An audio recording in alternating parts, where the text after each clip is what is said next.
महाबोधि महाविहार मुक्ति आंदोलन के संदर्भ में 2 दिवसीय बैठक में, राष्ट्रीय बैठक में हम यहाँ सम्मिलित है।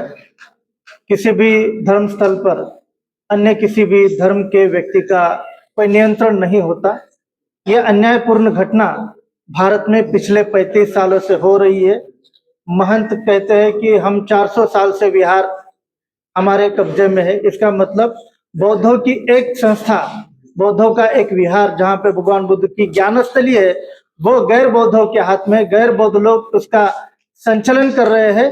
ये पूरी तरह से संविधान के खिलाफ है।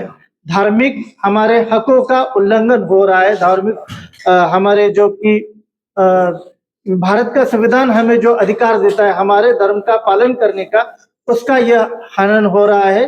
बीटी एक्ट 1949, बोध गया टेम्पल एक्ट 1949 पूरी तरह से गैर कानूनी है। यह काला कानून खत्म होना चाहिए।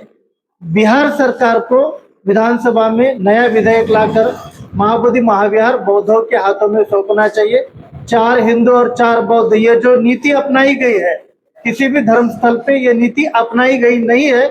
इस नीति को पूरी तरह से हम खारिज करते हैं।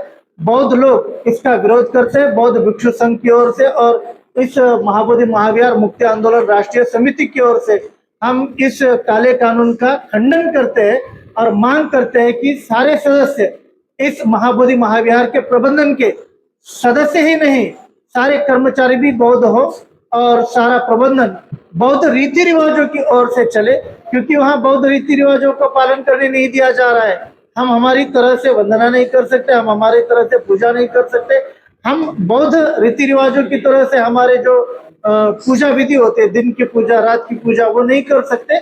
इसके लिए वहाँ पे गैर बौद्ध गतिविधियां जो चल रही है, इसका हम पुरजोर विरोध करते हैं और आपके चैनल के माध्यम से आपके दर्शकों को अपील करते हैं कि आने वाले 14 अप्रैल को पूरे भारत में महाबोधि महाविहार मुक्ति आंदोलन की बात को उठाई जाए।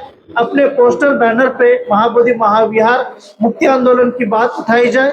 1949 काले कानून को रद्द करने की बात आपके माध्यम से उठाई जाए और आने वाले बुद्ध पूर्णिमा को लाखों की तादाद में आप बोध गया आए और महाबोधि महाविहार मुक्त कराने के लिए आंदोलन में हमें सहयोग करें।